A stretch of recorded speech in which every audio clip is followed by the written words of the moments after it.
Hi, I'm Leah, and this video is about why would you want to label yourself? Um, this is something I've wanted to do a video about for a bit, and I've got my notes to help me just to get it all in order.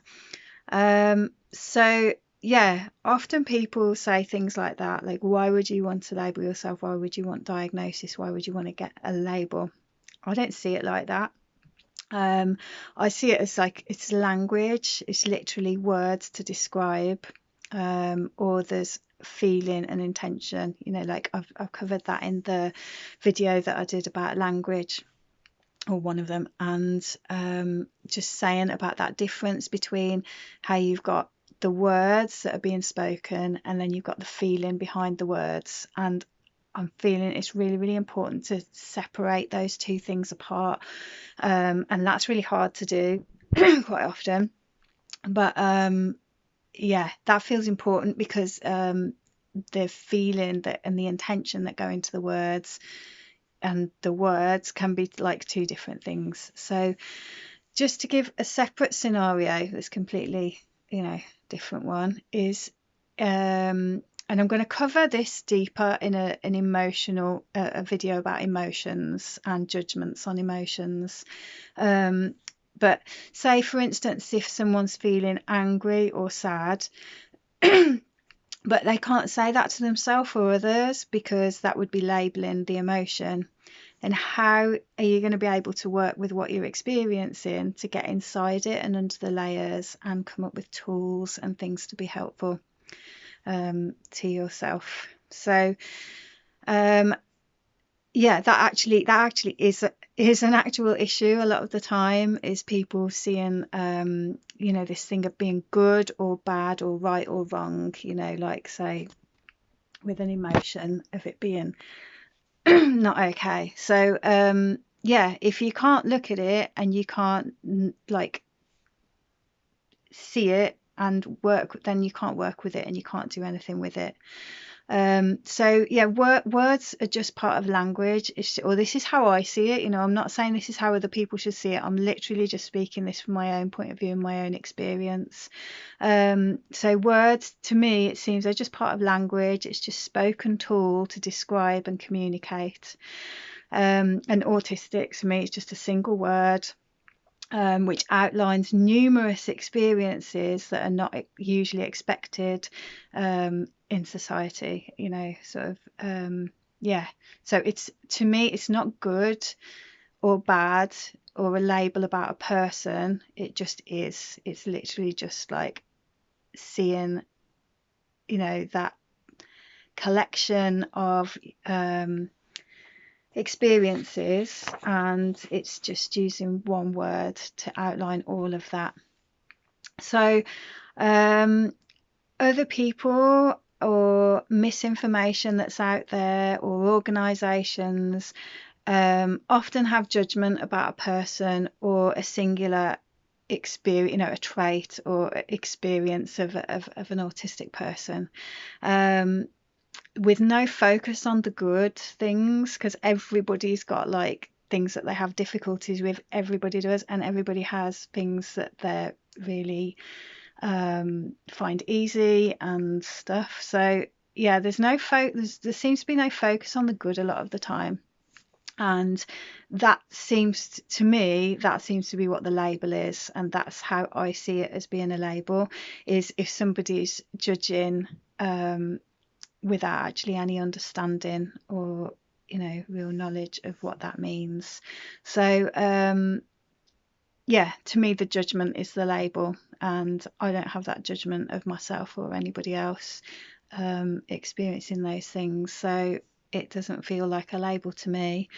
So for example, like things that could be or that are often a judgment is like people saying autistic people have got no empathy, rude, stupid, unintelligent, awkward, oversensitive, not listening, uncaring, because of a misunderstanding of understanding what's going on underneath that.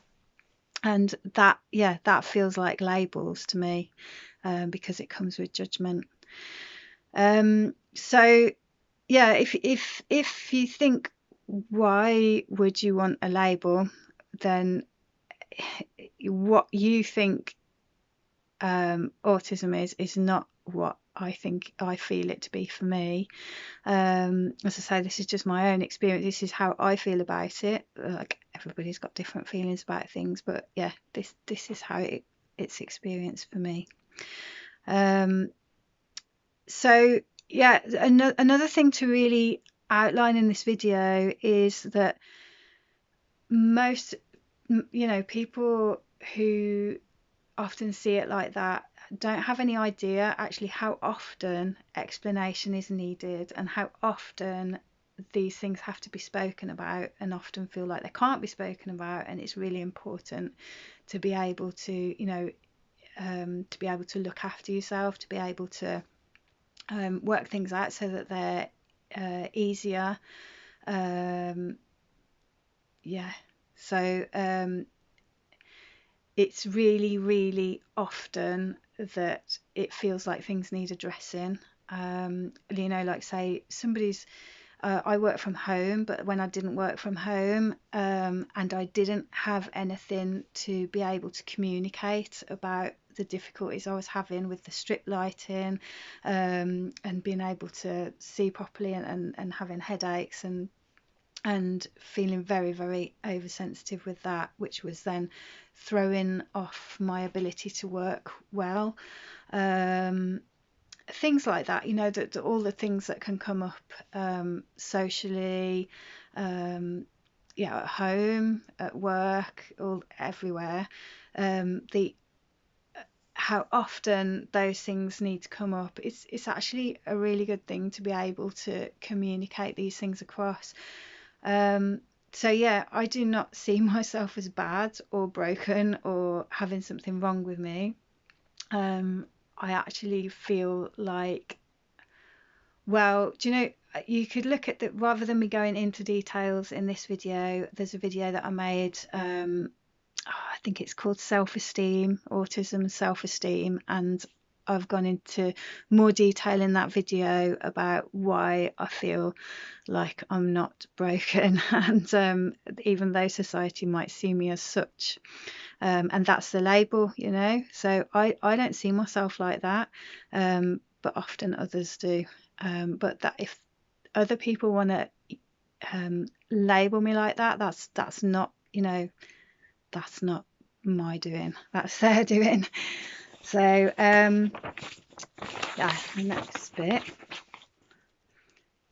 yeah, there's too much misinformation and disrespect and judgment and non-understanding of just a different way that the brain works, and a different way of doing things and seeing things and experiencing things, and actually in the right environment, in a supportive environment,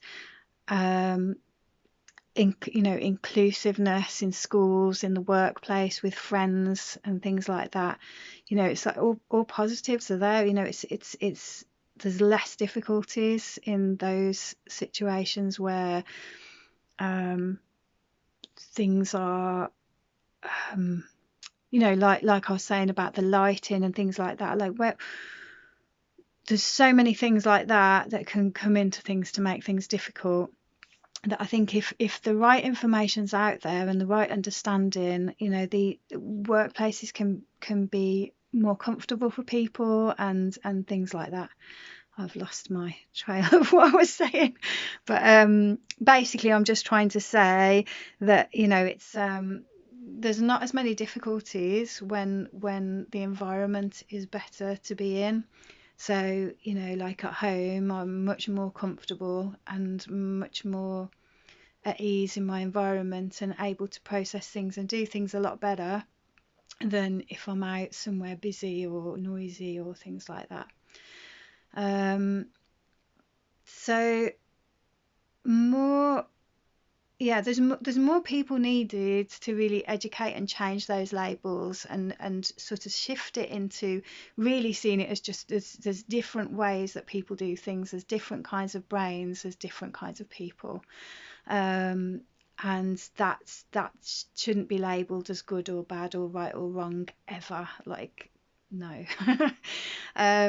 So yeah, that kind of information needs to be out there, and it is, like, there's so many people really shifting that now, and it's brilliant.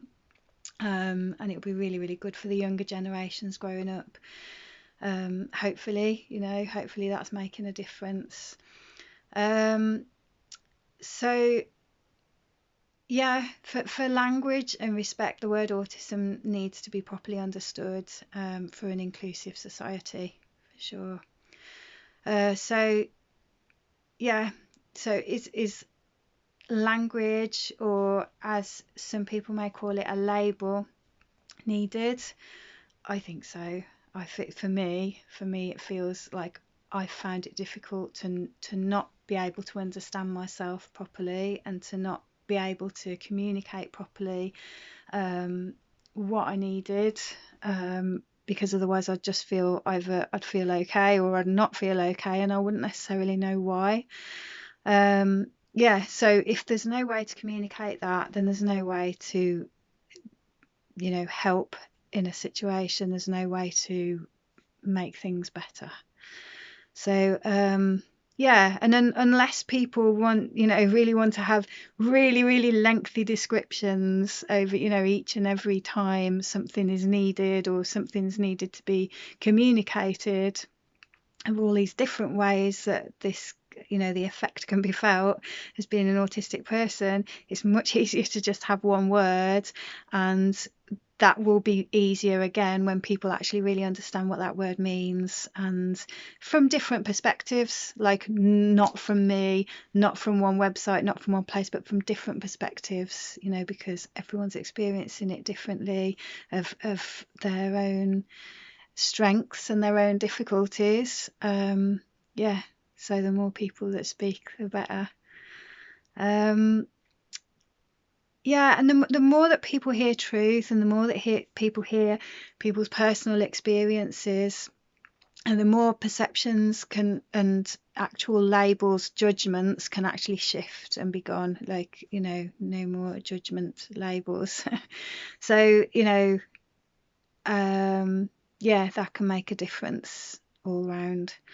And more positive representation and knowledge of because it's not often like it's really spoken about all the brilliant things that, it's like, I don't know what the word is, can't find the word to say it, all the strengths and all the really, really good things about being autistic. Like, there's so many things, like, I would never want to not be like me, because I really enjoy the things about me that are a strength to me, and yeah, I think that's everything on my video.